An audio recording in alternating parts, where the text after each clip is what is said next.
साथियों, केंद्र की सरकार ने 13 से 15 अगस्त तक 3 दिनों के लिए हर घर तिरंगा फहराने का लक्ष्य रखा है। कुल मिलाकर 20 करोड़ घरों में 24 घंटे तिरंगा फहराने का अभियान चलाया जा रहा है। हम सभी को इस अभियान में शामिल होना चाहिए और इस 20 करोड़ के लक्ष्य को 100 करोड़ तक पहुंचाना चाहिए, ताकि देश का अभिमान, देश की आन बान शान ये तिरंगा अपने गर्व के साथ फहराए और पूरा देश तिरंगामय हो जाए।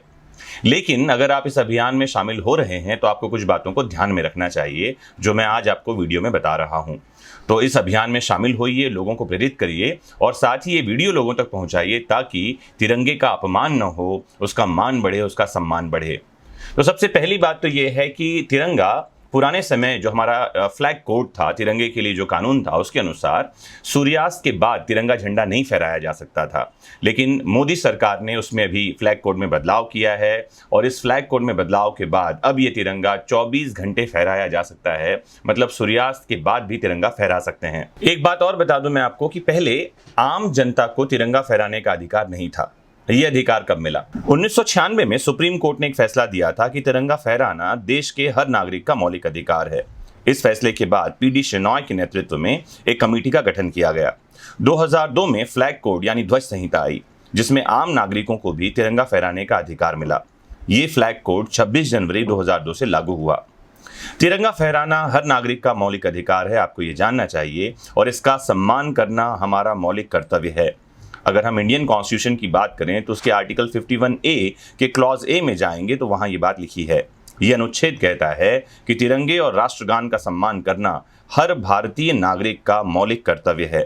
आइए जानें ये हर घर तिरंगा अभियान क्या है। तो भारत को आजाद हुए 75 साल पूरे हो रहे हैं, इसीलिए केंद्र की सरकार ने आजादी का अमृत महोत्सव कार्यक्रम रखा है, जिसके तहत हर घर तिरंगा अभियान चलाया जा रहा है।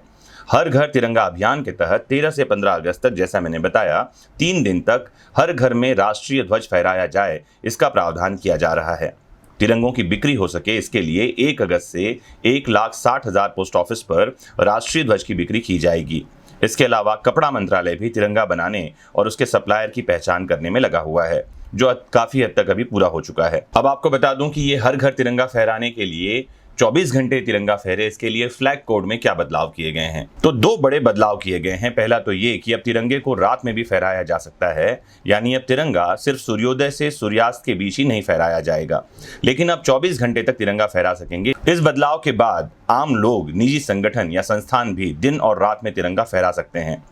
दूसरा महत्वपूर्ण बदलाव ये किया गया है कि अभी तक हाथ से बुना और काता हुआ ऊन, कपास या रेशमी खादी से बना राष्ट्रीय ध्वज ही फहराने की इजाजत थी, लेकिन अब मशीन से बने हुए कपास, ऊन या रेशमी खादी से बने तिरंगे को फहराया जा सकेगा। साथ ही अब पॉलिस्टर से बना तिरंगा भी फहराने की अनुमति दे दी गई है। अब एक प्रश्न आपके मन में उठ सकता है कि तिरंगा कहां से खरीदा जाना चाहिए? तो तिरंगा कहीं से भी खरीद सकते हैं। तिरंगे की खरीदी और बिक्री पर किसी तरह की कोई रोक नहीं है। तिरंगे को ऑनलाइन भी खरीदा जा सकता है, लेकिन तिरंगे की बनावट और उसके रंग, यानी उसके साइज, आकार, इन सब का जो कानून में जो प्रावधान है, ये उसके अनुरूप ही बना हुआ होना चाहिए।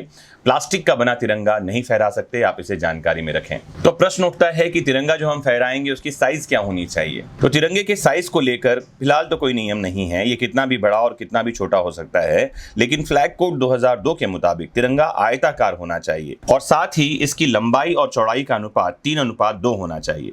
प्रश्न ये है कि क्या कागज से बना तिरंगा फहराया जा सकता है? तो इसका उत्तर आपको बता दूं कि तिरंगे वैसे तो कागज से बनाए नहीं जाते, लेकिन स्वतंत्रता दिवस और गणतंत्र दिवस के साथ ही कुछ खेल कूद और सांस्कृतिक कार्यक्रमों में कागज से बने तिरंगे फहराए जा सकते हैं। फ्लैग कोड के अनुसार इन खास दिनों में कागज से बने तिरंगों को फहराया जा सकता है, लेकिन इसे फेंका या फाड़ा नहीं जा सकता, इस बात को आप जान लें। कागज से बनाए गए तिरंगों का ससम्मान डिस्पोजल जरूरी है। एक प्रश्न आपको और कहीं सुनने में मिला होगा, क्या गाड़ी में तिरंगा झंडा लेकर चला जा सकता है? लोग गाड़ी के सामने, बाइक में, कार में तिरंगा लगा लेते हैं, क्या ये अलाउड है? तो आपको ये बता दूं कि तिरंगा फहराना यूं तो हर नागरिक का मौलिक अधिकार है, लेकिन इसका ये मतलब नहीं है कि आप गाड़ी पर तिरंगा लगाकर घूमें। फ्लैग कोड के मुताबिक सिर्फ संवैधानिक पदों पर बैठे लोग ही तिरंगा लगा सकते हैं अपनी गाड़ी में।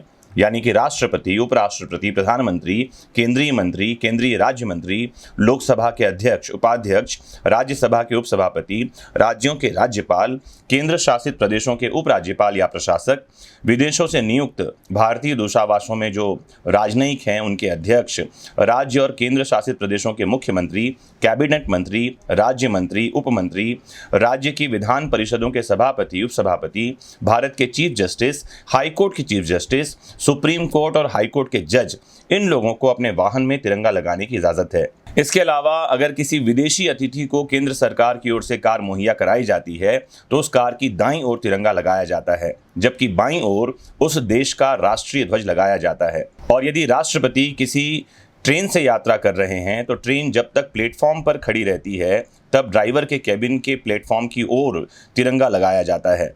अगर राष्ट्रपति किसी विमान से यात्रा कर रहे हैं तो उस पर भी राष्ट्रीय ध्वज लगाया जाता है। इसी तरह प्रधानमंत्री या उपराष्ट्रपति किसी विदेशी यात्रा पर जाते हैं तो विमान पर राष्ट्रीय ध्वज लगाया जाता है। तो दोस्तों, आपको समझ में आ गया होगा कि तिरंगा कब फहराया जाएगा, कैसे फहराया जाएगा और क्या महत्वपूर्ण प्रावधान किए गए हैं। आइए इस अभियान का हिस्सा बनते हैं, हर घर तिरंगा फहराते हैं और तिरंगे की आन बान और शान में चार चांद लगाते हैं।